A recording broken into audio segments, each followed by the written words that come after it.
الطيبين الطاهرين المعصومين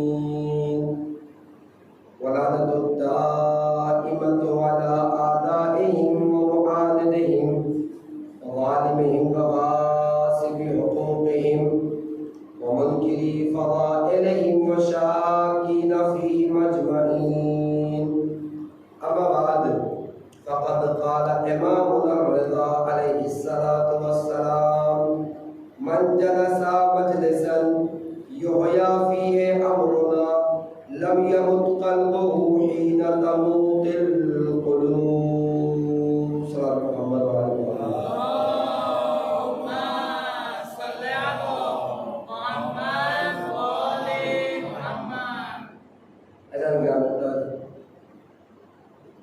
معزز و محترم سامعین کرام، آٹھویں امام کی جس حدیث کو اپنا موضوع سخن بنایا ہے، جس میں امام ارشاد فرما رہے ہیں: من جلسا مجلسن، جو شخص بھی ایسی مجلس میں بیٹھے گا، یحییٰ فیہ امرنا، جس میں ہمارے امر کو زندہ کیا جاتا ہو، جس میں ہمارے دین کو پیش کیا جاتا ہو، جس میں ہماری احادیث بیان کی جاتی ہے، لم یمت قلبہ حین تموت القلوب، تو اس شخص کا دل اس دن مردہ نہیں ہوگا جس دن سارے دل مردہ ہو چکے ہیں۔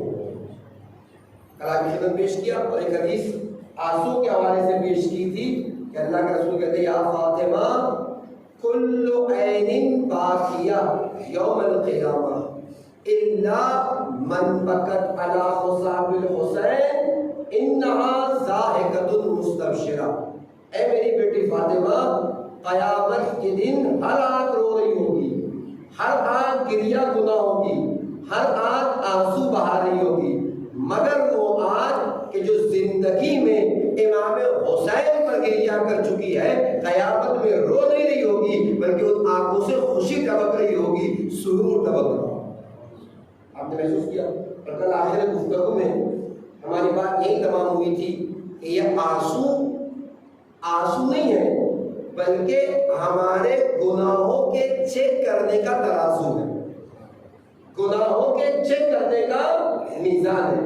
امیر بیان، امیر کائنات کی حدیث آپ کی خدمت میں پیش کی تھی، جہاں امیر کائنات کہتے ہیں: ما جفت الدموع الا بقصۃ القلوب، ما قصت القلوب الا بکثرت الذنوب۔ کسی انسان کے آنسو خشک نہیں ہوتے مگر یہ کہ اس کا دل قسی ہو جاتا ہے، دل مردہ ہو جاتا ہے، اور کسی انسان کا دل مردہ نہیں ہوتا مگر یہ کہ کثرت گناہ کی وجہ، یعنی گناہ زیادہ ہوں گے تو دل پتھر ہو جائے گا، مردہ ہو جائے گا، اور دل مردہ ہوگا تو آنکھوں سے آنسو نہیں نکلے گی۔ میں نے کہا تھا فرش کا بہترین مقام ہے، انسان آئے اس کے اوپر گریہ کرے، اگر آنسو نکل جائے تو سمجھنا گناہوں کا بوجھ ہلکا ہے، آنکھیں رو رہی ہیں، لیکن اگر آنسو نہ نکلنے پائے تو سمجھنا گناہوں کا بوجھ زیادہ ہے، توبہ استغفار کی ضرورت ہے، اور سب سے بہترین مقام فرش عزا ہے کہ انسان حسین کے واسطے سے خدا کی بارگاہ میں توبہ کرے، پروردگار اس کی توبہ قبول کرے۔ یہ بات کل میں نے آپ کی خدمت میں پیش کر دی تھی۔ آج میں آپ کی خدمت جو بات پیش کر رہا ہوں، آپ دیکھیں یہ فرش عزا، یہ مجلسیں، یہ آنسو، اس کی اہمیت ہم سمجھ رہے ہو نہ سمجھ رہے ہو، ہم اس کے کہتے ہیں نا کہ ایک انسان نے کل بھی کہا تھا کہ ایک شیعہ گھرانے میں پیدا ہوا، ایک مسلمان گھرانے میں پیدا ہوا، ہمیں نہیں معلوم اس کی اصل اہمیت اور فضیلت کیا ہے، لیکن ہم اس کی اہمیت اور فضیلت کو سمجھے نہ سمجھے دشمن ضرور سمجھتے ہیں۔ آپ اسے غور کریں، آپ دیکھیے ہمارے پاس 2 مہینہ مجلسوں کا سلسلہ رہتا ہے، یعنی لیکن 2 مہینہ مجلسوں کا سلسلہ ہمارے پاس ہے، اتنی مجلسیں ہوتی ہے، اس کے مقابلے میں ہماری محافلیں کچھ کم ہیں، جشن کچھ کم ہے، ہر امام کی ولادت پر ہم جشن مناتے ہیں، غدیر ہمارے پاس ہے، مباہلہ ہمارے پاس ہے، عید معراج و ممس ہمارے پاس ہے، نہیں معلوم کتنی اس قسم کی جسے ہم مناتے نہیں، جشن برپا کرتے ہیں، اشعار پڑھتے ہیں، نعرے لگاتے ہیں، واہ واہ کرتے ہیں، مٹھائیاں تقسیم کرتے ہیں، لیکن آپ غور کیجئے جب بھی دشمن فتوے لگاتا ہے تو آپ کی مجلسوں میں لگاتا ہے، آپ کے آنسوؤں میں لگاتا ہے، آپ کے گریے میں لگاتا ہے، آپ کے ماتم میں لگاتا ہے، نہ آپ کی محفلوں کو بولتا ہے، نہ آپ کے اشعار پر اعتراض کرتا ہے، نہ آپ کے نعروں پر اسے اعتراض ہے۔ اعتراض ہے تو مجلسوں پر ہے، اعتراض ہے تو آنسوؤں پر ہے، اعتراض ہے تو ماتم پر ہے۔ اس کا مطلب یہ ہے مجلسوں کی اہمیت ہم سمجھ رہے ہو نہ سمجھ رہے ہو، دشمن سمجھ رہا ہے تبھی تو بول رہا ہے۔ اس کا بولنا اس بات کی دلیل ہے کہ وہ سمجھ رہا ہے کہ ان آنسوؤں میں اثر کتنا ہے، اس ماتم میں طاقت کتنی ہے، ان مجلسوں میں صلاحیت کتنی ہے۔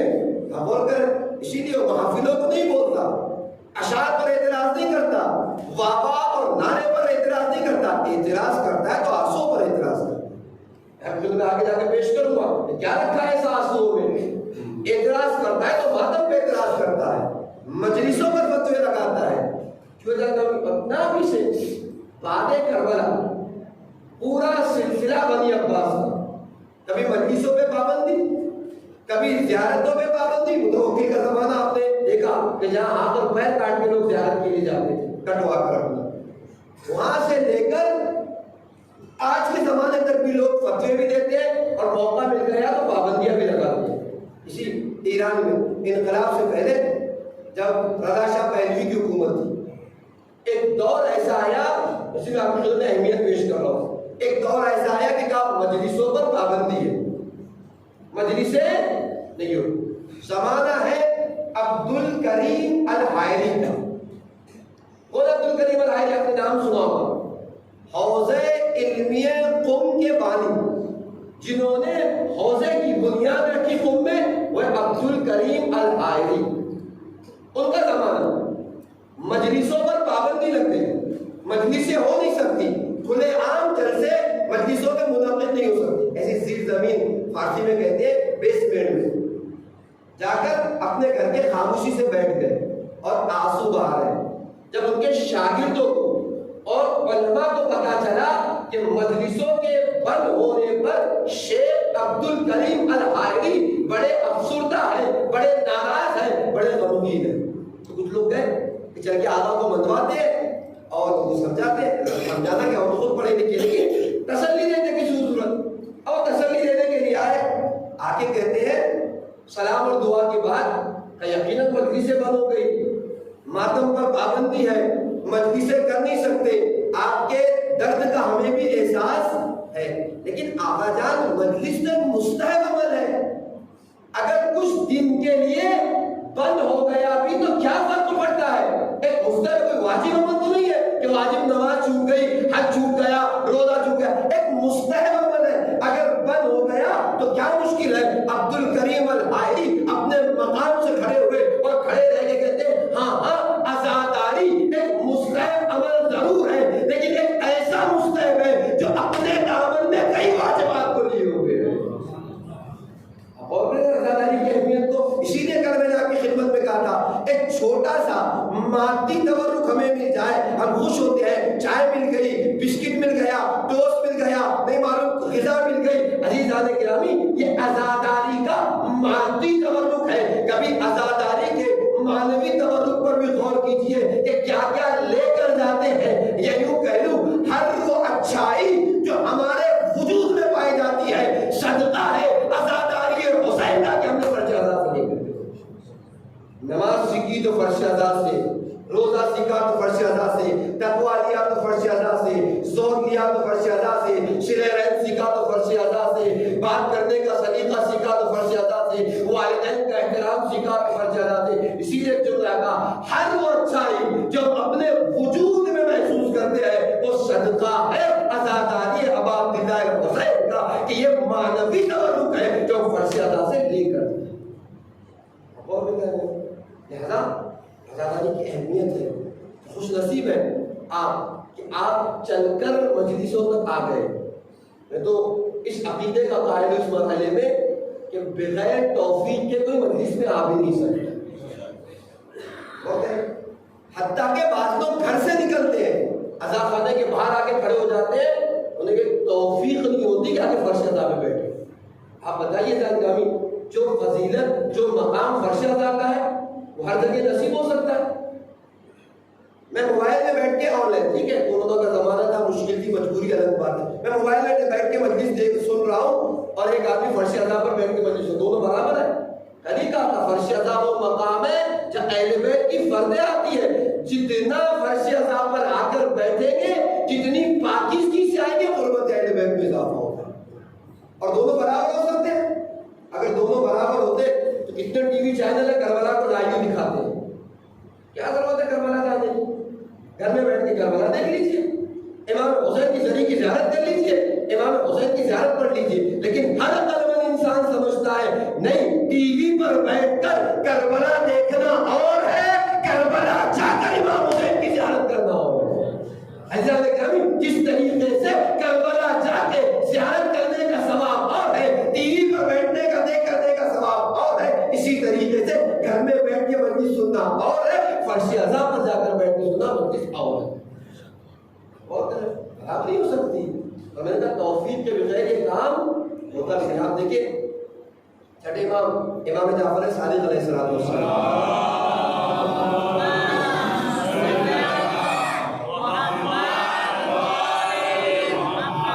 ایک حدیث ہے، امام کہتے ہیں منابرنا مدارسنا وشیتنا متعلمون، ہمارے منبر ہماری درسگاہیں ہیں اور ہمارے چاہنے والے اس میں بیٹھنے والے طالب علم ہیں، اسٹوڈنٹ ہیں۔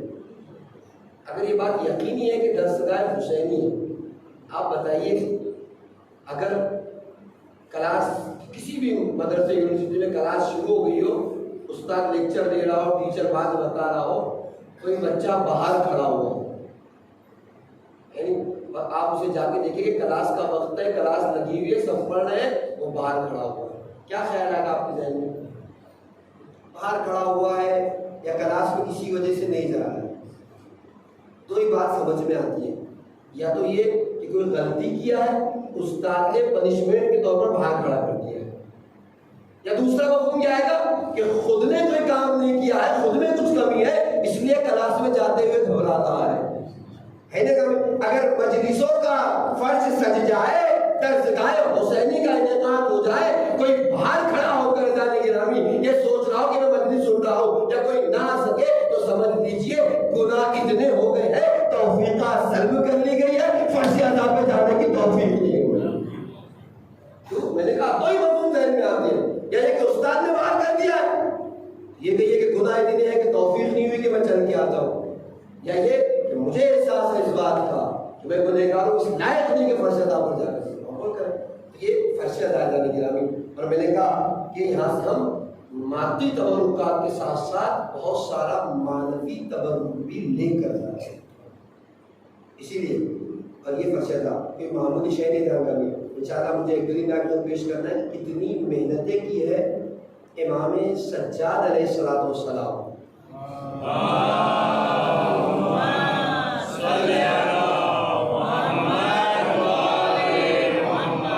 اور شہزادی زینب سلام اللہ علیہ نے کہ جس محنت کے بعد کربلا بھی زندہ رہ گئی، فرش عذاب بھی باقی۔ صرف ہم سنتے ہیں کہ شہزادی نے بچا لیا، چوتھے امام نے بچا لیا، نہیں بچایا نہیں، اتنی بڑی پلاننگ 1400 سال گزر گئے، کم وقفہ نہیں ہے، لیکن فرش عذاب کی رونق ویسے کا طریقے میں بتاؤں گا، اعجاز ہے، معجزہ ہے، میں ثابت دوں آپ کی خدمت میں، یہ مجلس ہے، یہ فرش عذاب معجزہ ہے۔ آپ کو سمجھتے ہیں کہ بس ایک چند دن کے سفر میں اتنا بڑا نہیں، اس کے پیچھے تصویریں ہیں امام کی اور شہزادی زینب کی کہ آج کربلا ہوئی۔ ایک جملہ مسائل کی منزل میں کہا تھا، اس سے پہلے ایک بات اور پیش کروں، امام سجاد علیہ السلام بعد کربلا تقریباً 35 سال تک زندہ رہے، 61 میں کربلا ہے، 95 میں آپ کی شہادت ہے، 34 سال کچھ مہینے امام زندہ رہے۔ پتہ ہے امام نے بہت سے کام کیے، اس میں کام امام کا کیا تھا؟ امام بہت سارے غلام خریدتے تھے۔ نہیں معلوم ماہ مبارک رمضان میں اکثر آپ ایک روایت سنتے ہوں گے، جب ماہ مبارک رمضان کا آخری جمعہ آتا تھا امام کی زندگی میں، چوتھے امام کی، تو سارے غلاموں کو ایسے ترتیب سے کھڑا کرتے تھے، اور کھڑا کر کے دے فلانی تم نے یہ غلطی کی تھی، یاد ہے تمہیں؟ کہاں یاد ہے؟ تم نے اس دن یہ غلطی کی تھی، تم سے یہ غلطی ہوئی تھی، تم سے جب سب سے اقرار لے لیتے تھے تو کہتے تھے میں نے تمہیں معاف کیا. اس کیا کہتے تھے؟ پروردگارا میں نے اس طریقے سے انہیں معاف کر دیا ہے، تو بھی مجھے معاف کر دے.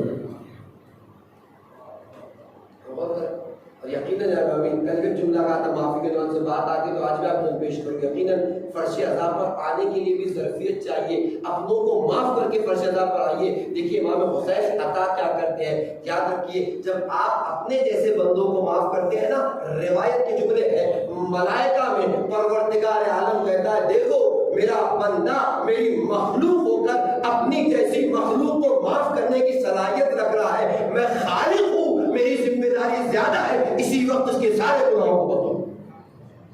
ہم اپنوں کو معاف کریں گے، خدا ہمیں معاف کرے گا. روایت کے جملے کریں گے. تو چوتھے امام کی بہت مشہور، آپ سنتے ہو مار مار کے رمضان سے یہ خدا کیا ضرورت تھی اتنے غلاموں کی؟ ایک غلام، دو غلام، ایک آدمی کی خدمت کے لیے کتنے غلاموں کی ضرورت ہے؟ دو تین. اس میں بھی ائمہ علیہ السلام کیا غلامی تو آپ سمجھتے ہیں؟ نام غلامی کا حقیقت میں بادشاہ ہے، بادشاہ ہے.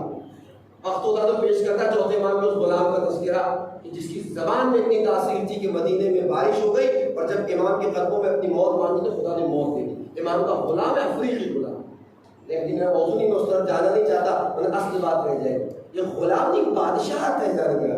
آپ دیکھیں جناب بلال کو تو آپ نے سنا ہی نا، غلام تھے. جب آگے دریا میں بلال سے اذان تم دو گے، نتیجہ کیا ہوا؟ جب بلال کہتے تھے حی علی الصلاۃ، حی علی الصلاۃ، جن کی آوازوں پر بلال دورا کرتے تھے، اسلام نے بتایا آج بلال کی آواز پر وہ لوگ مسجد کی طرف دوڑتے دکھائے. اسلام نے غلامی کے کانسیپٹ کو بدل دیا. خیر میرا موضوع غلامی نہیں بتا کی خدمت پیش کرتا. نتیجہ کیا ہوا؟ کئی غلام خریدتے کیوں تھے امام غلاموں کو؟ لاتے کیا غلاموں خرید کے 1 سال تک انہیں اپنے گھر میں رکھتے تھے. میں نے کہا ضرورت ایک آدمی کو کتنے غلاموں کی ضرورت ہے، لیکن ایک وقت میں 12 15 20 غلام. میں نے کہا ایسے دائرہ لگا کے غلام کھڑے ہوتے تھے مہمان کے اندر. 1 سال لاتے تھے، ان غلاموں کی تربیت کرتے تھے، مجلس کا سلیقہ سکھاتے تھے، ان کے سامنے کربلا بیان کرتے تھے، انہیں تعلیم کربلا دیتے تھے. اور جب 1 سال مکمل ہوتا تھا تو میدان مینا میں لے جا کر آزاد کر دیتے تھے اور ایک شرط کے ساتھ آزاد کرتے تھے، جہاں بھی جانا میرے بابا کی مجلس برپا کرنا، میرے بابا کا فرش عذاب بچانا. بہت سے کام کیے امام سجاد نے کربلا میں. اس میں سے ایک کام غلام خرید کر کربلا کی تعلیم دے کر غلام کو آزاد کیا. ایک کام تو یہ. دوسرا کام کل منزل مصائب میں کہا تھا، بظاہر آنسو ہے، کھانا آتا تو کہتے قتل ابن رسول اللہ آتشان، پانی آتا تو کہتے قتل ابن رسول اللہ آتشان، کھانا آتا تو کہتے قتل ابن رسول اللہ جائے، فرزند رسول بھوکا مار ڈالا گیا، پیاسا مار ڈالا گیا، اور روتے جاتے تھے. اب کیا سمجھ رہے ہیں؟ یقیناً کربلا یاد آتی تھی، لیکن کربلا کے ساتھ ساتھ کہیں نہ کہیں امام سجاد آنسو کو زندگی عطا کر رہے تھے، لوگوں کو سکھا رہے تھے کہ کربلا پر رویا جائے، کربلا پر آنسو بہائے جائے، ہر قدم پر کربلا کو یاد کیا. اچھا ہے کیا آنسو میں؟ کون سی بات پوشیدہ ہے؟ یاد رکھیے ایک سالم انسان اگر ہے تو آنسو کے اندر انڈکشن پاور ہے. آپ کہیں سے بھی گزرے اگر کسی کو روتے ہوئے دیکھیں گے نا، آپ کا ذہن ضرور جائے گا کہ رو کیوں رہا ہے. محسوس کر رہے ہو؟ پوچھیں گے اگر بچہ کیوں رو، بیٹا رو کیوں رہے ہو، کیا بات ہے اس رونے میں؟ رونے سے سامنے والا کھینچ کر آتا ہے. اسی لیے امام آنسو کو اتنا بڑھاوا دے رہے تھے کہ کل جب تم کربلا پر رو گے زمانہ پوچھے گا یہ رو کیوں رہے ہیں، یہ آنسو کیوں بہا رہے ہیں. یہ آنسو نہ ہوں گے، ظالم کے چہرے سے نقاب الٹے گی، لوگوں کی نسلیں ان کے سامنے آ جائیں. عجیب ہے جو لوگ آنسو میں فتوے لگاتے ہیں، کیوں لگا رہے ہیں؟ انہیں پتا ہے آنسو نہیں ہے، ہماری حقیقتیں ہیں، ہماری نسلیں ان کی آ رہی ہے، اس ظالم کے پردے فاش ہو رہے ہیں. اور آنسو میں ایک انڈکشن پاور ہے. آنسو کسی کو بھی، آپ دیکھیں میں ایک تاریخ آپ کو نظر پیش کروں، شاید کسی قابل ہو. شیخ بھائی کے لیے تاریخ میں لکھا. ایک وقت ہے شیخ بھائی، بڑا نام ہے، محتاج تعارف نہیں ہے اور بڑی عظیم شخصیت ہے. آپ کی قبر اب جب جاتے ہیں زیارت کے لیے، روزہ امام رضا علیہ السلام میں موجود ہے۔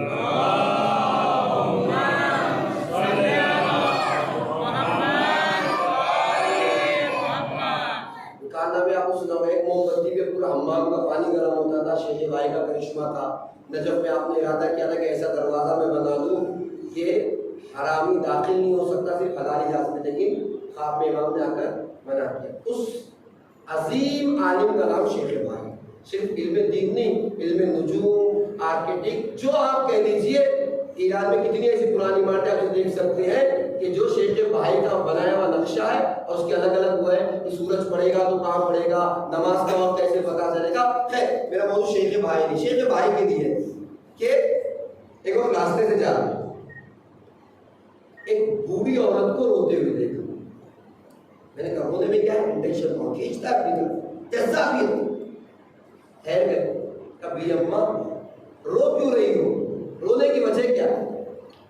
کہتی ہے کہ میری زندگی میں میرے علاوہ کوئی نہیں ہے۔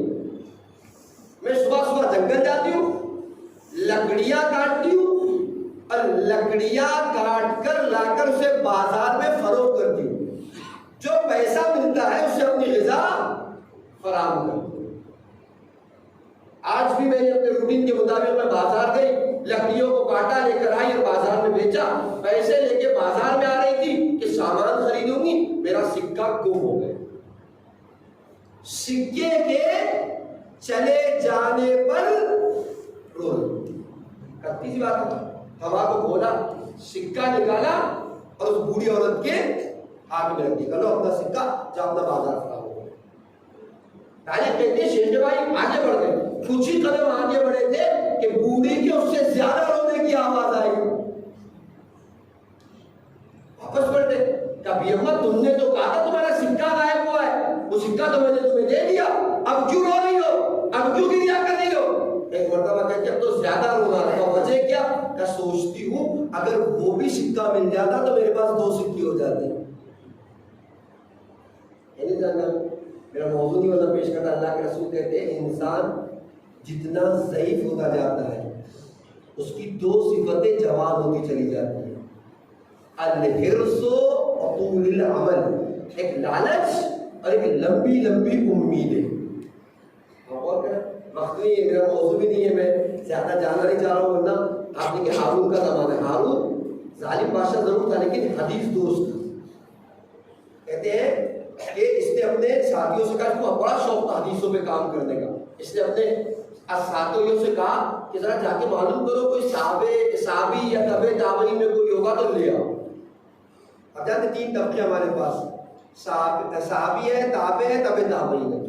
صحابی ہو جس نے رسول اللہ کا صحابی تو رسول اللہ کو دیکھا ہو، تابع ہو جس نے صحابی کو دیکھا ہو، اور تبع تابع جس نے تابع کو دیکھا ہو۔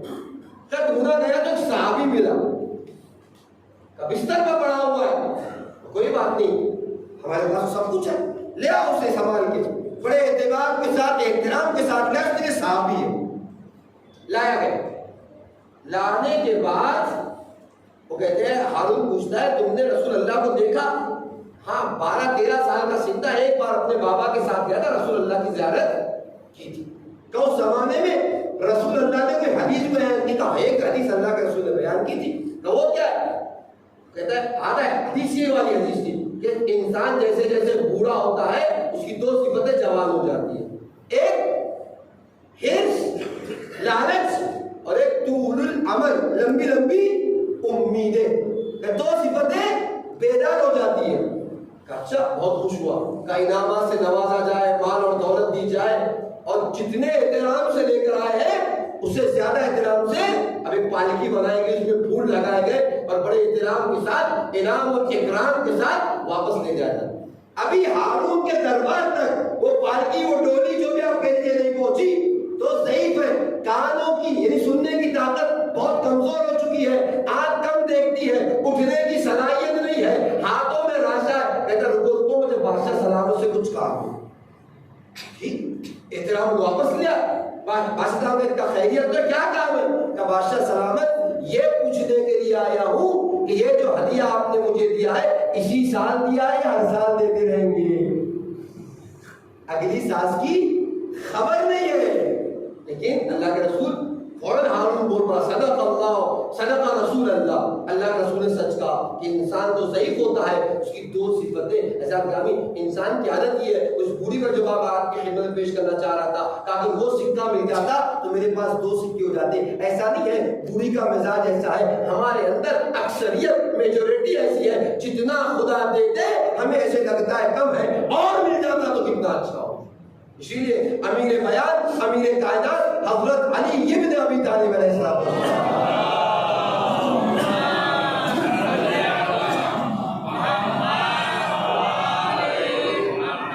ارشاد فرماتے ہیں منومان لا یشبعان طالب العلم و طالب المال. دو قسم کے لوگ کبھی سیراب نہیں ہو سکتے. ایک طالب علم جسے علم کی پیاس ہے، جتنا پڑھے گا جتنا پیے گا اسے ایسا لگے گا کہ کم ہی حاصل کیا ہے اور سیکھنا چاہیے، ابھی تو قطرہ بھی نہیں لیا. وہ کبھی سیراب نہیں ہو سکتا. اور ایک طالب المال اسے جتنا بھی مال دے دیا جائے سوچے گا کم ہے اور مل جانا چاہیے اور مل جانا چاہیے. اور میں موضوع نہیں بتایا، ایک زمانے میں نے ایک آرٹیکل لکھا تھا دنیا ائمہ علیہ السلام کی نگاہ میں. چھٹے امام کہتے ہیں دنیا دار انسان کی مثال. آپ یاد رکھیے ہمارے یہاں یہ مس کانسیپٹ بار سگا پایا جاتا ہے. اسلام نے مال کمانے سے منع نہیں کیا کہ مال صحیح طریقے سے انسان کمائے اور صحیح طریقے سے خرچ کرے، اسلام منع نہیں کرتا. اچھی گاڑی میں پھرے، اچھا بنگلہ ہو، اسلام بلکہ اللہ کے رسول تو کہتے ہیں خوش قسمت ہے وہ مومن جس کے پاس اچھی سواری ہو، اچھا گھر ہو، اچھی زوجہ، اچھا پڑوسی ہو. اب اسلام نے مال کمانے سے مال جمانے سے منع نہیں کیا، لیکن اس کے کچھ اصول ہے، اس کی پابندی ضروری ہے. دنیا دار انسان کو دے جسے صرف دنیا دکھائی دیتی ہے، مال دکھائی دیتا ہے. کہتے ہیں کہ یہ مال اور دولت، یہ انسان جو دنیا طلب ہے، چھٹے امام کہہ رہے اس کی مثال ایسے ہے جیسے ایک پیاسا سمندر کا پانی پی لے. کیا کوالٹی ہے سمندر کے پانی کی؟ کھارا ہوتا ہے. نمکین چیز آپ کھاتے ہیں تو پیاس بجھ جاتی ہے کہ بڑھتی ہے؟ پیاس. امام صادق کہتے ہیں دنیا دار انسان کی مثال اس پیاسے کی سی ہے جو سمندر کا پانی پی رہا ہے. جتنا پانی پیتا ہے پیاس بڑھتی چلی جاتی ہے، کم نہیں ہو رہی. کیا پانچویں امام محمد باقر علیہ السلام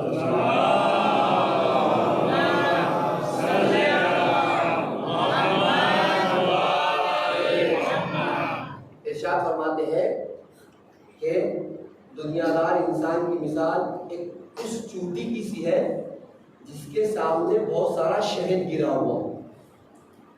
کیا ہوتا ہے جب چوٹی شہد کو دیکھتی ہے نا تھوڑا سا جا کے چاٹتی ہے، اتنا چاٹتی ہے امام کہتے ہیں کہ سیر ہو جاتی ہے.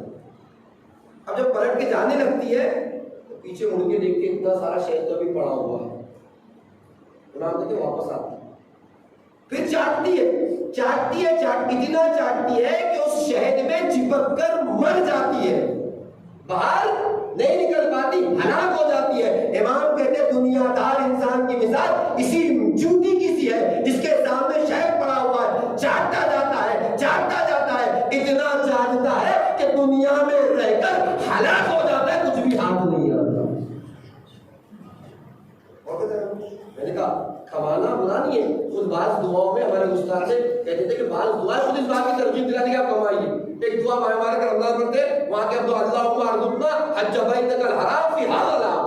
اے پروردگار مجھے اس سال حج بیت اللہ کی توفیق عطا کر. یعنی کیا کہیں ہمارے استاد کہتے کہیں نہ کہیں خدا یہ کہہ رہا ہے کہ مال اور دولت مانگو، جس کے بعد 4-6 لاکھ ہوں گے نہیں حج پہ کیسے جائے گا؟ گویا دبے لفظوں میں خدا سے کہہ رہے پروردگار مجھے مالدار بنا دے.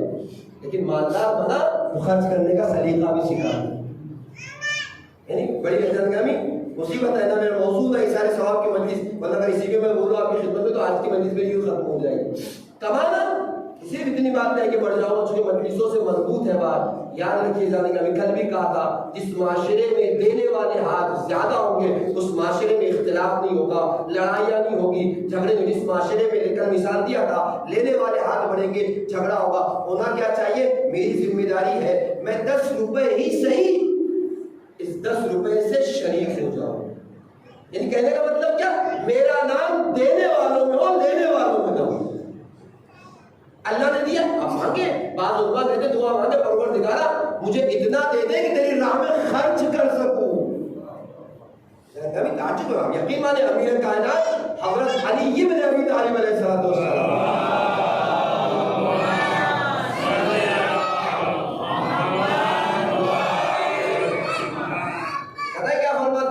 فرماتے ہیں خوش قسمت ترین انسان ہے وہ جو اپنے ہاتھوں سے اپنے مال کو راہ خدا میں قربان کر دے, دے دے, لگا دے, اپنے ہاتھوں سے. ہمارا ہوتا کیا من, افسوس کی بات ہے, ایک باپ کیا کرتا ہے بیچارہ, اچھا میرا موضوع نہیں ہے, بات جا رہی ہے اس طرف اور میں آپ اتنے غور سے سن رہے, میں بھی اس طرح جا رہا ہوں, میری تقریر رہ نہ جائے, لیکن آپ دیکھیے ایک مقام پہ ہمیں کہنا ارشاد فرماتے ہیں بدبخت ترین انسان ہے بخیل کنجوس, زندگی گزارتا ہے غریبوں کی سی اور حساب دے گا امیروں کا سی.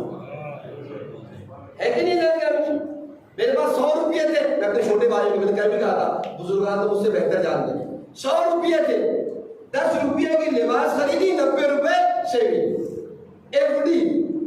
ایمانداری سے بتائیے لباس کتنے کا پہنا ہے, 10 روپیے کا, جمع کتنے کی ہے, 90 روپے. کل میں مقام حساب میں کھڑا ہوں, 100 روپے کا حساب دینا ہے کہ 10 روپیے کا, بھائی کمایا آپ نے تھا, 100 روپے کا حساب آپ کو دینا ہے. یہی تو مولا کہہ رہے بدبخت ترین انسان ہے کنجوس, زندگی گزارے غریبوں کی سی, حساب دے امیروں کا سا, خرچ کیا ہے 10 روپیہ, حساب دے رہا ہے 100 روپیے کا. دوسرا جملہ جس کی وضاحت کی ہے حدیث کہی تھی, مولا کہتے ہیں خوش قسمت ترین انسان ہے وہ انسان جو اپنے ہاتھوں سے اپنے مال کو راہ خدا میں لگا دے. ہوتا کیا بیچارہ ایک باپ کیا کرتا ہے پتہ ہے, 2 روپیہ بچایا, ایف ڈی بنا دی, شیونگ کر لی, فلیٹ خرید دیا, وہ البتہ برا نہیں ہے لیکن اصل بات جب فلم پیش کرو, ان ساری باتوں کے بعد اس بیچارے باپ کی توقع کیا ہے, اس بیچارے باپ کی امید کیا ہے, امید یہ ہے کہ کل میں مروں گا تو میرا بیٹا میرے لیے اشارے ثواب کرے گا, میرے لیے مجلسیں کرے گا, میرے نام سے زیارتیں پڑھے گا, میرے نام کے قرآن پڑھوائے گا. مولا کیا کہہ رہے ہیں, خوش قسمت ہے وہ انسان جو اپنے مال کو اپنے ہاتھوں سے راہ خدا میں لگا دے. مولا کہتے ہیں جس مال کو تم اپنے ہاتھوں سے راہ خدا میں نہ لگا سکے, آج دوسروں سے امید کرتے ہو مر جانے کے بعد کہ وہ تمہارے نام سے راہ خدا میں لگائے.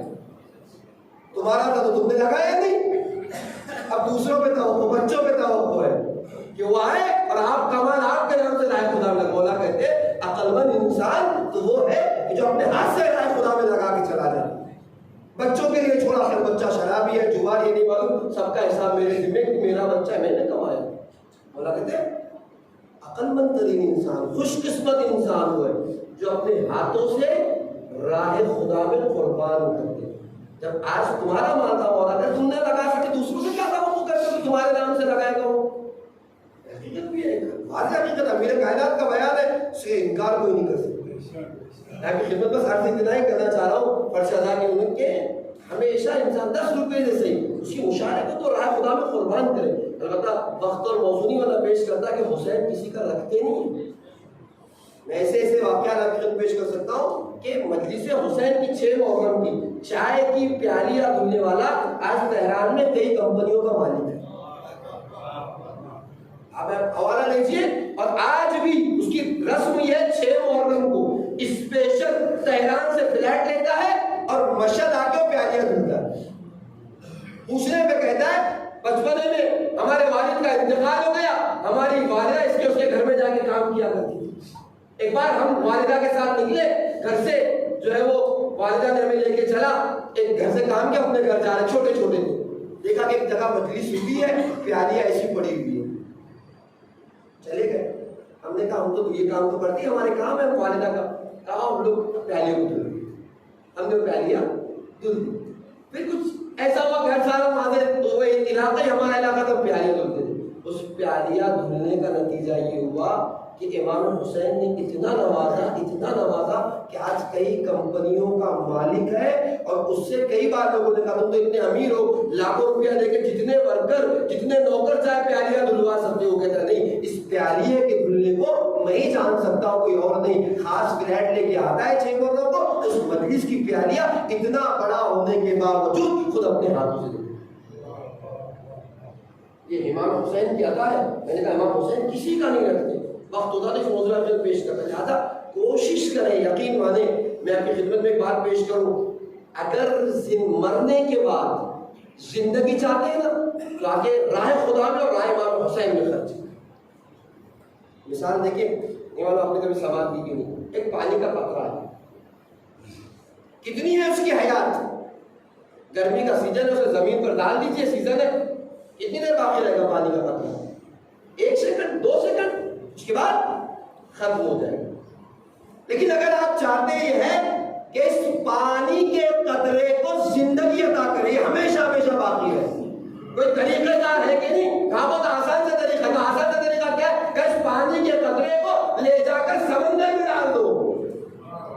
اب اس کی حیات کتنی ہے؟ جب تک سمندر ہے پانی کے قطرے کی حیات باقی ہے، جب تک سمندر ہے پانی کا قطرہ زندہ. عزیزان گرامی، ہماری حیثیت قطرے کی ہے، اہل بیت کی حیثیت سمندر کی ہے. اگر ہم چاہتے یہ ہے کہ اپنے آپ کو مرنے کے بعد بھی ہمیشہ ہمیشہ کے لیے زندہ بنا دے، آ کر اہل بیت کی خدمت کرے. جب تک ذکر اہل بیت رہے گا ہمارے تذکرے باقی رہے گا. میں پورے یقین کے ساتھ، میں عمرہ میں پہلا اشرا پڑھا تھا ہر سال، آج تقریباً 3 سال ہے. ایسے لوگوں کی فاتحہ پڑھائی جاتی ہے جو عزا خانے میں صرف فرش بچھاتے تھے، مر کے 15 سال ہو گئے. کس نے زندگی دے دی؟ لوگ مر جاتے کو یاد نہیں کرتا. ہر محرم میں ہزاروں کا مجمع بیٹھ کر ان کی فاتحہ پڑھتا ہے. کس نے حیات عطا کر دی؟ غریب تھے، پیسہ نہیں تھا، مال نہیں تھا، کچھ نہیں تھا، لیکن مرنے کے بعد زندگی ہے. کہ نہیں، قطرہ تھا، سمندر اہل بیت سے متصل ہو گیا. جب تک سمندر رہے گا قطرے کی حیات باقی ہے.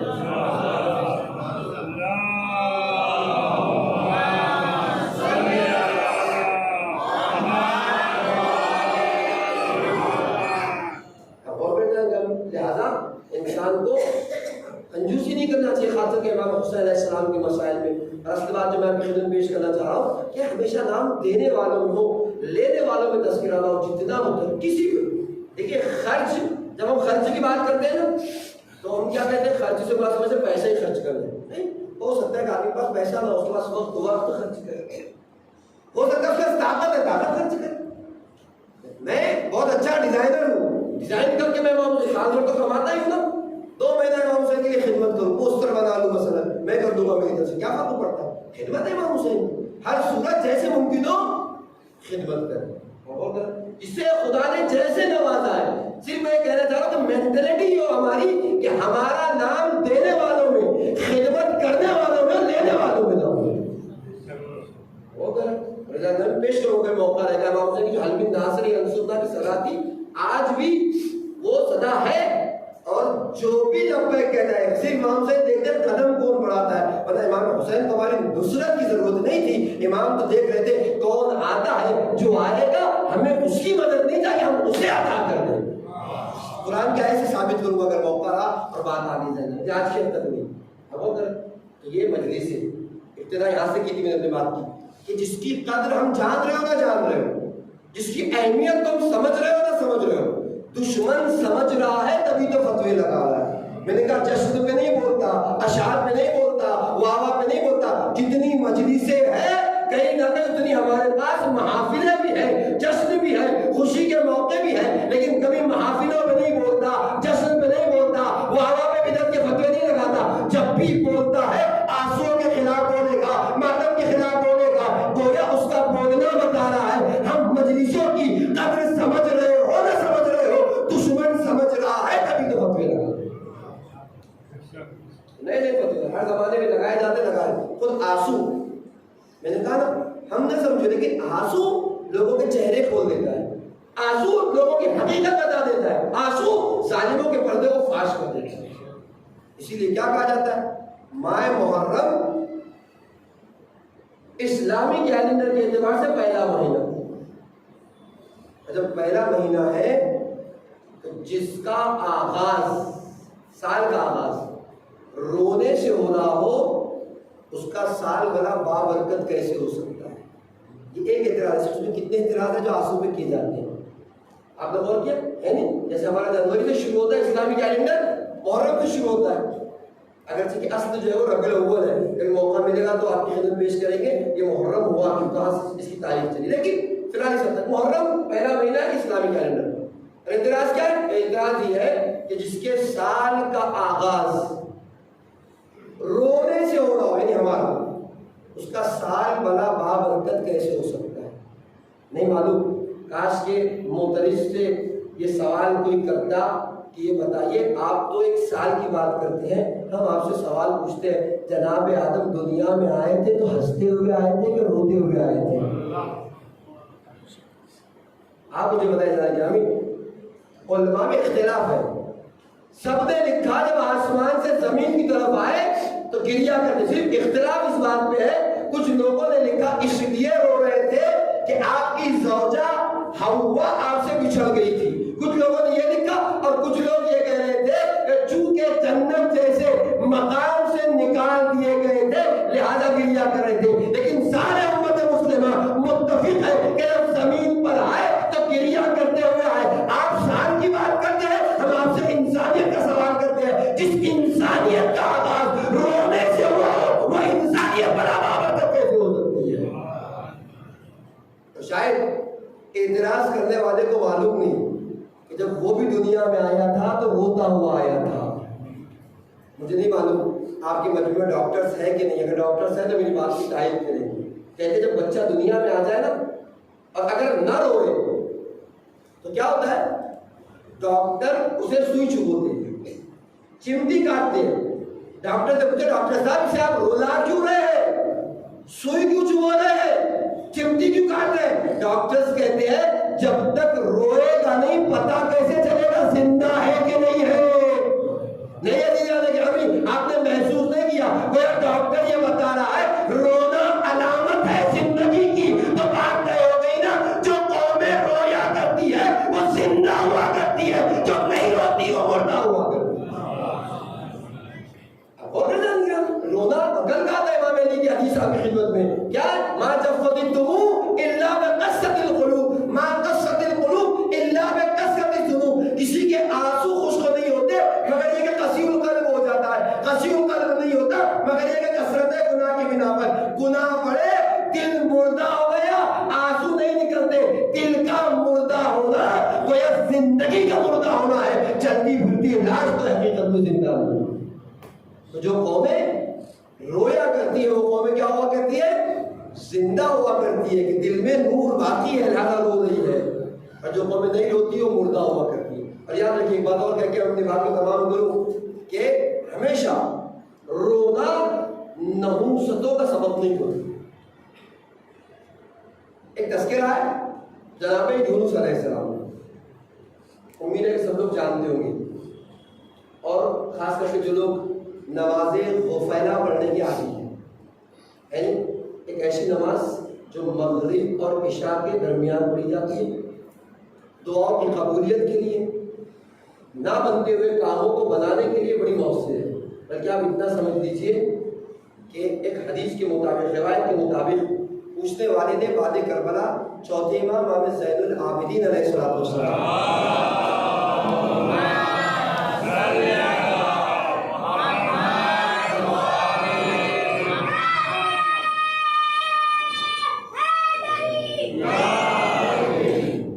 سے پوچھا مولا کیا یزید جیسے گنہگار شخص کو خدا بخش سکتا ہے؟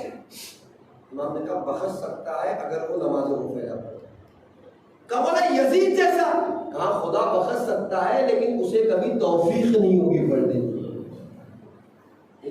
ایک تیر میں دو نشان ہے، ایک نماز غفیلہ کی اہمیت بتا دی امام نے، دوسرا یہ بتا دیا کہ اگر گناہ ہو جائیں گے تو پھر توفیق بھی نہیں ہوگی. نمازیں آپ ہم بہت ہلکا سمجھتے کہ وقت ہوگا تو پیش کروں گا، لذتیں ہمیں اس لیے نہیں آتی کہ ہماری روح بیمار ہے. مطلب نماز کا اپنا ایک لطف ہے، ایک ٹیسٹ ہے. آپ کریں. اور ایک مقام پر ایک شخص آیا امیر کائنات کے پاس کہا مولا بہت کوشش کرتا ہوں صبح کی نماز کے لیے بیدار نہیں ہوگا. مولا نے کیا کہا؟ قد قیدت ذنوبک، تمہارے گناہوں نے تمہیں قید کر دیا، اٹھنے نہیں دیتے تم. آپ بتائیے اگر ایک عالم دین کی خدمت میں ایک ماں آج کہتی ہے صبح جب میں بچوں کو اٹھاتی ہوں نماز کے لیے تو میرا دل، ماں ہے اکثر ہوتا ہے ماں کے رمضان میں بھی بچے روزہ رکھا جاتا ہے، ابھی تو 5 سال کا ہے 6 سال کا ہے، کہ میرا دل نہیں مانتا کہ ان کی نیند خراب کروں اور بعض اوقات اٹھتے بھی نہیں. تو کہا اتنا بتاؤ کہ اگر تمہارے گھر میں آگ لگ جائے اور تمہارے بچے سو رہے ہو، اگر بچے نہ اٹھے تمہارا دل نہ مانے تب کیا کرو گے؟ کہا نہیں تب تو گردن پکڑ کے کھینچ لوں گی بات. یعنی امام نے کہا آج اگر تم دنیا میں دنیا کی آگ سے بچانے کے لیے گردن پکڑ کے اپنے بچے کو کھینچ سکتے ہو تو کل جہنم کی آگ سے بچانے کے لیے بھی اپنے بچوں کو نماز پڑھو. یہ موضوع نہیں ہے کہ ہم بندہ پیش کر تربیت اولاد پہ ایک اہم مسئلہ ہے. میں نے کل بھی ہمارے محسن بھائی نے پیش کیا. آج اکثر والدین کہتے ہیں کہ ہمارے مولانا ہمارا بچہ ہماری سنتا نہیں، ہمارے ہاتھ سے نکل گیا. آپ ایمان سے بتائیے کسی بھی کام کے لیے آپ، میں نے کہا ایک اگر لیڈی کو اچھا کھانا پکانا ہو نا تو جا کے یوٹیوب پر سرچ کرتی ہے فلاں ڈش بنانی ہے، اس کا ڈش بناتی ہے، اہتمام کرتی ہے. ہم نے کتنا اہتمام کیا تربیت اولاد کے لیے، کتنی کتابوں کو دیکھا، کتنی جگہ پر اہل بیت کی حدیثیں دیکھی، جبکہ سسٹم تو سسٹم اہل بیت ہے. 7 سال ایسے تربیت کرو، 7 سال ایسے تربیت کرو، 7 سال ایسے، 21 سال کا پورا مرتبہ موجود ہے. 21 سال کے بعد خود اپنی زندگی کا مختار ہو جاتا ہے. آپ کی تربیت کی ضرورت ہے. ٹھیک ہے آپ کہ مجھے گجراتی نہیں آتی، انگلش نہیں آتی، اردو نہیں آتی، مراٹھی نہیں آتی، ہندی نہیں آتی، یوٹیوب دیکھنا تو آتا ہے. جیسے ایسی ویسی چیزیں یوٹیوب پہ دیکھ لی جاتی ہے، سب کچھ موجود ہے کہ تربیت اولاد کیسے ہوگی، کردار اہل بیت کیا، طریقہ کار اہل بیت کیا. کتنا اہتمام کیا. کبھی میں نے سوچا ہی نہیں میرے بچے کی تربیت کے بارے میں. اب جب 4 سال بعد 6 سال بعد میرا بچہ میرے ہاتھوں سے نکل گیا تو افسوس ہے مولانا میرا بیٹا میرے ہاتھ سے نکل گیا. اہتمام کتنا کیا آپ نے. جس چیز کا اہتمام نہ ہو اس کے نتائج بھی سامنے. اہتمام کرنے کی ضرورت ہے. اور یقین مانیے جیسے آپ نے سنا ہے نا کہ منہ پر جو ہے وہ تالا لگا دیا جائے گا اور ہاتھ اور پیر گواہی دیں گے یہ آپ کی اولاد ہوگی. کل میدان میں جسے آج آپ اولاد کر روایت آپ کی خدمت میں اولاد کرے کر یہ کہیں گے پروردگار یہ میرا والد ہے، اس نے مجھے قرآن نہیں سکھایا، اس نے مجھے دین کی تعلیم نہیں دی، میں تو پڑھنا چاہتا تھا، اس نے مجھے مدرسہ نہیں بھیجا. جس بچے کو آپ اپنا کہہ رہے ہیں کل آپ کے خلاف کھڑے ہو کر پروردگار کی بارگاہ میں گواہی دیں. موضوع کی تربیت ہو رہا تھا، میں اس موضوع میں جانا چاہتا ہوں. تو نماز غفیلہ سے بات چلی تھی، اگر آپ نے بات فراموش نہیں کی ہوگی، بس اتنی بات کو تمام کر تو میرا وقت ختم ہو گیا. 2-5 منٹ اگر لیٹ ہو جائے تو معاف کیجیے. ہوا کیا؟ نماز غفیلہ کی اہمیت بھی بتا دی اور بتایا اگر گناہ سرزد ہو جائے گا نماز شب کے لیے بھی ہے. نماز شب نماز صبح کے لیے، اگر نماز صبح کی توفیق نہ ہو تو انسان کو اپنے گناہوں کو چیک کرنے کی ضرورت ہے. کہ ایسا تو نہیں کہ گناہ سرزد ہو رہا ہے میرے سے، جو گناہ مجھے قید کر رہا ہے، میں نماز نہیں پڑھ پا رہا ہوں، غفیلہ نہیں پڑھ پا رہا ہوں، شب نہیں پڑھ پا رہا ہوں، صبح کی نماز نہیں پڑھ پا رہا ہوں. خیر نماز غفیلہ میں آپ کو صحابہ مغالبت کر کے تذکرہ جناب یونس کا قرآن نہیں کیا. بس آخر بات اس حد تک پیش کر رہا ہوں کہ آنسو ہمیشہ نوزت کا سبب ہوا. کیا کئی سال تک جناب یونس نے تبلیغ کی اور تبلیغ کرنے کے بعد جب لوگ ایمان نہ لائے بارگاہ خداوندی میں ہاتھوں کو اٹھایا، پروردگار اس قوم پہ عذاب نازل کر دے، یہ قوم سننے والی نہیں. اللہ نے کہا یونس کچھ دن اور تبلیغ کرو شاید سنور جائے. موضوع نہیں میں کہا بات بڑھ جائے گا. خدا اپنی مخلوقات سے بہت رحم کرتا ہے. جناب نوح نے بھی ایک بار دعا کی تھی نا طوفان سے پہلے، کہا تھا نوح ذرا کچھ مٹکے بناؤ. جب مٹکے بنائے جناب نوح نے کہا توڑ دو اسے. تو فرمایا توڑنا تھا تو بنایا کیوں تھا؟ کہا نوح چھوٹے سے مٹکے بنائے ہو تو توڑتے ہوئے ہمت نہیں ہوئی. اس مخلوق کو بڑی محنت سے خلق کیا ہے، اتنی آسانی سے کہتے عذاب نازل کر دو. اور کتنے محبت کرتا ہے پروردگار اپنی مخلوقات سے. اگر کہ ہم اس کے لیے 10 منٹ 20 منٹ نکالنا بھی ہمارے لیے بھاری ہے. خیر جناب یونس کا کچھ سال اور تبلیغ کرو شاید سمجھ جائے. پھر دوسری بار دعا کی پروردگار قرآن میں واقع عذاب نازل کر دے. یونس کچھ نہ ہو. جب 2-3 بار شکایت کر چکے پروردگار صرف 2 ہی لوگ ایمان لائے تھے، ایک عابد تھا اور ایک عالم تھا. ایک عبادت گزار اور ایک عالم ہو گیا تھا جناب یونس کے ساتھ رہنے کے پڑھا لکھا. ہوا کیا؟ کہا یونس ٹھیک ہے آپ عذاب کی دعا کر رہے ہو، آپ اور آپ کے یہ دونوں جو آپ پر ایمان لا چکے ہیں اس بستی کو چھوڑ کر چلے جاؤ، 3 دن کے اندر اس بستی پر عذاب نازل ہو جائے۔ جناب یونس نے عابد کو بلایا کہ ایسی ایسی بات ہے کہ چلو تیار ہو گئے، جب عذاب آ جائے کون بچتا ہے؟ عالم کے پاس آئے، عالم نے کہا نبی خدا آپ جائے، میں تو یہی کہوں بس کہتے پروردگار۔ عابد میں اور عالم میں بہت فرق ہے۔ عابد کی 2 رکعت، عابد کی 70 رکعت نماز سے عالم کی 2 رکعت نماز بہتر ہے، کیونکہ جب وہ پڑھتا ہے تو معرفت کے ساتھ پڑھتا ہے، عابد صرف پڑھنے کا عادی ہے۔ سمجھ کے جائے گا؟ خیر اصل بات آپ کی پیش کرو، فرض ہے نہیں میرا موضوع، نتیجہ کیا ہوا؟ کام نبی خدا آپ جائے میں رہوں گا۔ تو جناب یونس نبی خدا چلے گئے، عالم بستی میں رہ گئے۔ 3 دن کے بعد جناب یونس پلٹے کہ اب تو سب جل کے راکھ ہو گیا ہوگا، پوری بستی تباہ و برباد ہو گئی ہوگی، سارا خاتمہ ہو گیا ہوگا۔ جب واپس پلٹ کے آئے دور سے تو کیا دیکھا؟ جو کسان ہے وہ کھیتی کر رہا ہے، جو دکاندار ہے وہ دکان میں بیٹھا ہوا ہے، جو چرواہ ہے وہ بکریاں چلا رہا ہے۔ پرانا زمانہ تھا، گاؤں کی زندگی تھی، چرواہ بکریاں چلا رہا ہے۔ کسی سے باتوں کو روکو۔ آپ یاد ہے کہ نبی سب سے زیادہ جس سے خوفزدہ ہوتا ہے نا، وہ اس کے کردار اور زبان کی طاقت کو جس کے ذریعے سے تبلیغ کرتا ہے۔ اگر وہ خطرے میں آ جائے نا تو بہت پریشان ہے، اس لیے کہ اس کی اصل طاقت مال اور دولت اور اقتدار نہیں ہوتا، اس کا اخلاق اور کردار ہوتا ہے۔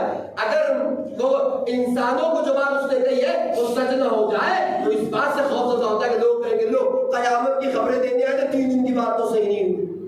ان باتوں سے خوفزدہ ہو کر آگے ایک مرتبہ تاریخ نے لکھا کہ خدا سے ناراضی کا اظہار کیا اور سمندر میں کود گئے۔ کیا وہ سمندر میں کودے؟ مچھلی بیٹھی ہوئی تھی، شکم ماہی میں۔ آپ سنتے ہیں نا سارا تذکرہ آپ کے سامنے، بس نتیجہ آپ کی خدمت پیش کر رہا ہوں۔ شکم ماہی میں، اچھا نماز میں آپ پہلا پڑھتے ہیں، کیسے نکلے شکم ماہی سے؟ بات کو مکمل کر لیں۔ اصل کلمہ لا الہ الا انت سبحانک انی کنت من الظالمین، صادق آل محمد امام جعفر صادق علیہ السلام۔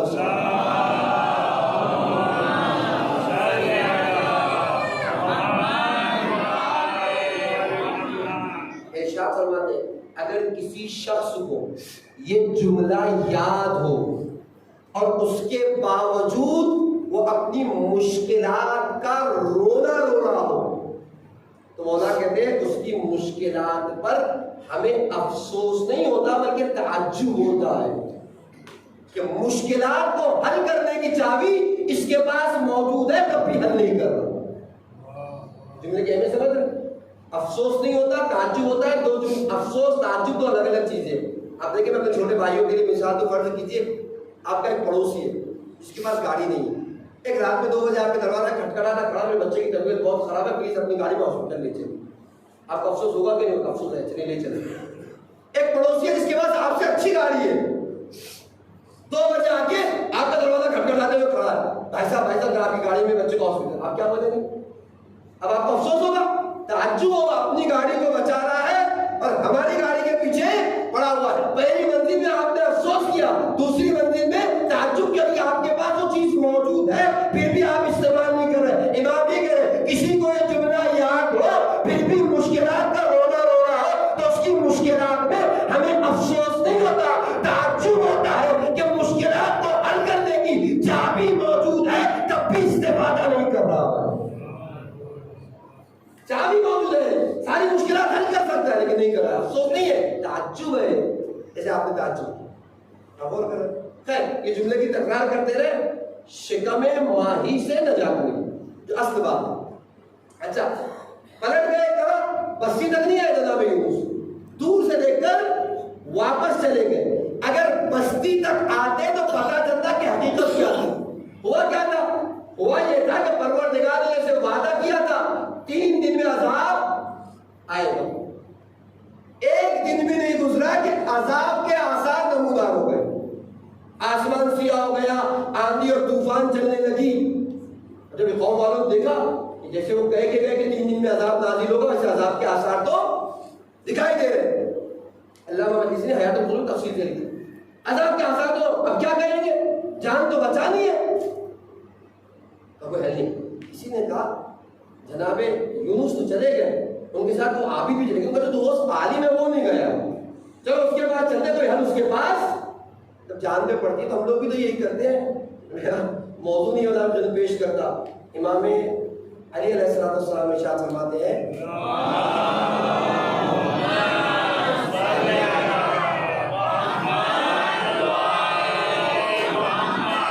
مرض غربت غریبی خدا نے اسی لیے رکھا ہے تاکہ انسان پوری طریقے سے خدا سے غافل نہ ہو جائے. اب بتائیے اگر بیماری نہ ہوتی تو کتنے بار ہمیں خدا یاد آتا ہے. ذرا سی مشکلات نہ آتی تو کتنا ہم خدا کو یاد کرتے ہیں. ذرا حالت خراب ہوئی تو پھر خدا یاد آنے لگتا ہے. یعنی یقین مانی اتنا لطف کرتا ہے. لیکن ان کے بعد اب آپ خدمت میں پیش کرو میرا وقت ختم ہو گیا. امام کہتے ہیں بات سے نعمتیں تمہاری زندگی تم قدر نہیں کرتے. یہ بڑھاپا جو تم دیکھ رہے ہو پتا ہے یہ مشکل نہیں تمہارے لیے, یہ نعمت ہے. مولا کہتے ہیں کیوں نعمت ہے کہ جوانی میں انسان اتنا دنیا سے دل لگا لیتا ہے, دنیا کی چکا چوندیاں اس کے سامنے ہر چیز سے اسے محبت ہو جاتی ہے.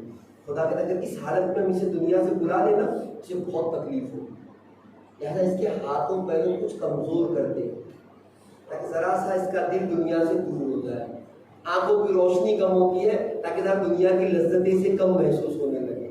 جب آہستہ آہستہ سب چیزیں کمزور ہوتی ہے نا, اب یہ دنیا چھوڑتا ہے, کوشش کرتا ہے کہ ذرا خدا کی طرف متوجہ ہو. اب جب دنیا سے محبتیں کم ہوتی ہے تو امام کہتے ہیں خدا کہتا ہے ہمارے لیے آسان ہوتا ہے کہ اسے اپنی بات کریں. وقتی رمیش کا اور بھی بہت سی چیزیں مولانا کا نعمت ہے لیکن ہم اسے مشکل سمجھتے ہیں. اناج میں کیڑے کا پیدا ہونا مشکل ہے, یہ نعمت. ہم سمجھتے ہیں کہ اناج کیڑا پیدا کر ہمارے اناج خراب کرے مشکل ہے. مولا کہتے نہیں, اگر پروردگار عالم اس اناج میں کیڑے کو پیدا نہ کرتا تو امیر لوگ اپنے گھروں کو گودام بنا دیتے, غریب بھوک سے مار دیا جاتا. اب اگر مردے میں بدبو کا اٹھنا, سڑ گل جانا, اگر مولا کہتے اگر مردے میں بدبو نہ ہوتی نعمت ہے, مشکل نہیں ہے. سڑ گل نہ جاتے تو کون سا بیٹا تھا جو اپنے باپ کو منو مٹی کے نیچے لے جا کے دفن کر دیتا, کون سا بیٹا تھا جو اپنی ماں کو یکو دنا قبرستان میں چھوڑاتا. مولا کہتے نتیجہ یہ ہوتا لوگ اپنے گھروں کو مردہ خانے بنا دیتے اور آنے والوں کی زندگیاں تر ہو جاتی. اصل بات آپ کی خدمت میں پہنچ رہی ہے, بس میں اپنی بات کو تمام کر رہا ہوں. ہوا کیا, چلو چل کے عالم سے معلوم کرے, شاید کوئی حل اس کے پاس. میں نے کہا جب ہمارے یہاں بھی جب ہم ہنستے ہیں تب سب سمجھ میں آتے ہیں.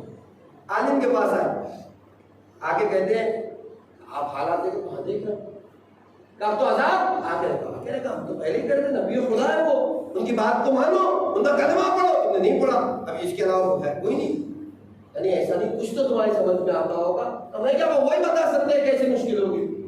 نہیں ہم تو ہم گئے, جو تم بتاؤ گے ہم کرنے کے لیے تیار ہیں. ہمارے یہاں بھی ہوتا ہے جب بات پھنستی ہے جو کہیے ہم ماننے کے لیے تیار ہیں. ٹھیک ہے دیکھو مجھے کچھ معلوم نہیں لیکن میں جو کچھ میری سمجھ میں جو کچھ میں نے سیکھا ہے اسے کچھ باتیں کہتا ہوں, عمل کرو, شاید اللہ عذاب دے. کیا کیا جائے, سب لوگ صحرا میں نکل جاؤ اور صحرا میں نکلو اس عالم میں کہ ہر بچے کو اس کی ماں سے جدا کرو, حتیٰ کہ جانوروں کے بچوں کو بھی ان کی ماں سے جدا کرو. اس عالم میں کہ بچے بلبلا رہے ہو, تڑپ رہے ہو, اور تم بھی جاؤ اور اپنی پیشانی کو سجدے میں رکھنا, اتنا رونا, اتنا گریا کرنا, اتنے آنسو بہانا کہ آتا ہوا عذاب ٹلتا ہوا دکھائی دے.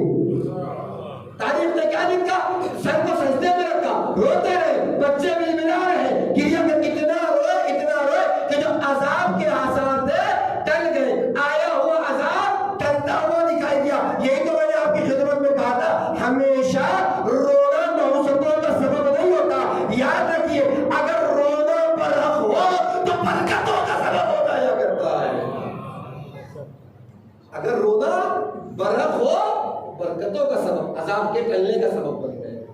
ہمیشہ رونا نحوستوں کا سبب نہیں ہوتا, اگر رونا برحق ہو تو برکتوں کا سبب بن جائے.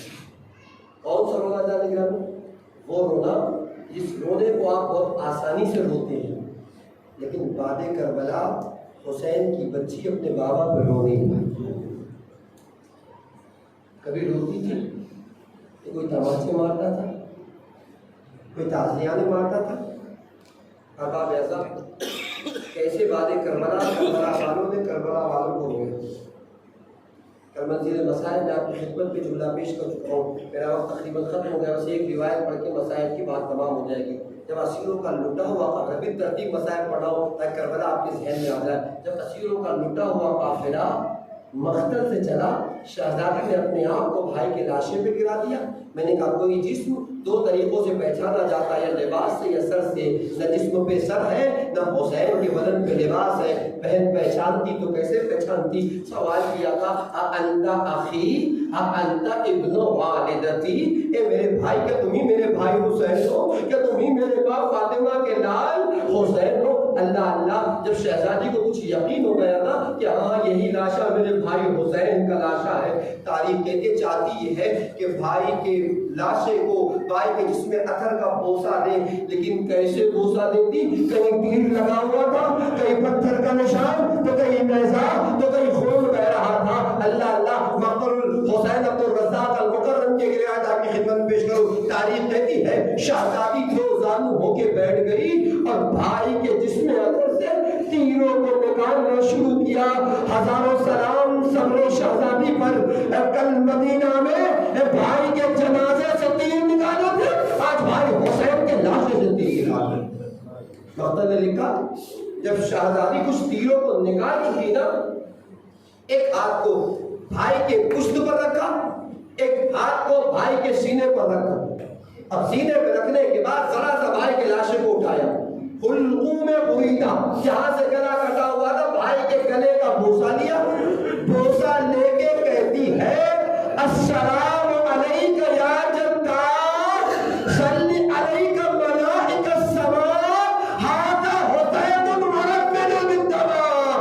اے نبی رسول اللہ، آپ پر میرا سلام، آپ کی نماز، آسمان کے ملائکہ نے پڑھی، یہ آپ کا حسین خاک و خون میں رنگا پڑا ہو۔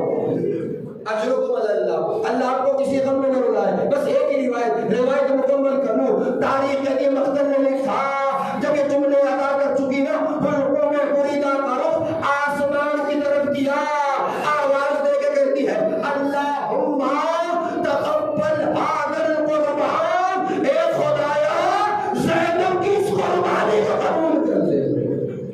اجرکم اللہ، اجرکم اللہ۔ ابھی بہن بھائی پر بہن نہیں کر رہی تھی، یہ جملے کہہ رہی تھی، اچانک سے نگاہ بیمار بھتیجے پہ پڑی، ہاتھوں میں راشا ہے، چہرہ سرخ ہو گیا ہے، ایسے معلوم ہوتا ہے ابھی بدن سے روح نکل جائے گی۔ جلدی سے بھائی کے لاشے کو رکھا، خدمت سید سجاد میں آ گئی، اے بیٹا سید سجاد، تم امام وقت ہو، کائنات کو زوال آ جائے گا، یہ تمہاری کیا حالت ہو گئی ہے، کیا تم بھی اپنی جان دے دو گے؟ بیمار بھتیجے نے ہتھکڑیوں کے ساتھ ہاتھوں کو جوڑا، اے پھپھی اماں، ایسا اتنا تو بتا دیجئے وہ جوان بیٹا کیسے زندہ ہے، کس کے باپ کا لاشا کربلا کی دھرتی زمین پر بے غور و قبر پڑا رہے، بیٹا اتنا مجبور نہ غسل لے سکتا ہے نہ کفن۔ لعنة الله على القوم الظالمين، سيعلم الذين ظلموا أيّ منقلب ينقلبون، إلهي بأقدارها وبها وبالها ونيها شر المستضعفين۔ پروردگار ہمارے آنسوں کو رومال شہزادی میں لگا عنایت فرما، ہمارے آنسوں کو تسکین شہزادی کا ذریعہ قرار دے، قلب نازنین امام کو سے راضی و خوشنود فرما، امام کی دعاؤں میں شامل حال فرما۔ امام کے واسطہ محمد آل محمد اس مختصر سی بات کو ہم سے بانیات سے قبول فرما۔ امام کے واسطہ محمد آل محمد کا سامعین میں مومنین میں جو مومنین بیمار انہیں شفاء کاملہ و عاجلہ عنایت فرما، جو مومنین سامعین مقبول اور کے قرضوں کو خزانہ غیب سے ادا فرما، جو مومنین و سامعین بے اولاد انہیں اولاد صالحہ عنایت فرما، جو صاحب اولاد ان کی اولاد کو صالح بنا دے۔ میرے معبود کے واسطہ محمد آل محمد کا جو مومنین سامعین بے روزگار میں برسر روزگار فرما، جو برسر روزگار اپنی روزگاری میں ترقی عنایت فرما۔ میرے معبود کے واسطہ محمد آل محمد کا سامعین میں جو مومنین پروردگار صاحبان دختر ہے ان کو اپنی ذمہ داریوں سے سبکدوش فرما۔ پروردگار کے واسطہ محمد آل محمد کا مجلسوں کے بعد روز بروز قربت امام حسین میں اضافہ فرما، حقیقی ایمانوں میں ازادار حسینی بننے کی توفیق کرامت فرما۔ میرے معبود کے واسطہ محمد آل محمد تا زندگی میں زیارت امام حسین علیہ السلام اور آخرت میں شفاعت امام حسین علیہ السلام نصیب فرما۔ امام اہم ترین دعا ہے منتقم خون امام حسین یوسف ادارہ امام زمانہ کے لوگوں میں تعجیل فرما، امام کے مخلص غلاموں میں ہمارا شمار فرما، امام کے رکاب میں کھڑے ہو کر دشمنان اہل بیت سے بدلہ لینے کی توفیق قرابت فرما۔ آخر دعوانا الحمدللہ رب العالمین، ربنا تقبل منا انک انت السمیع العلیم۔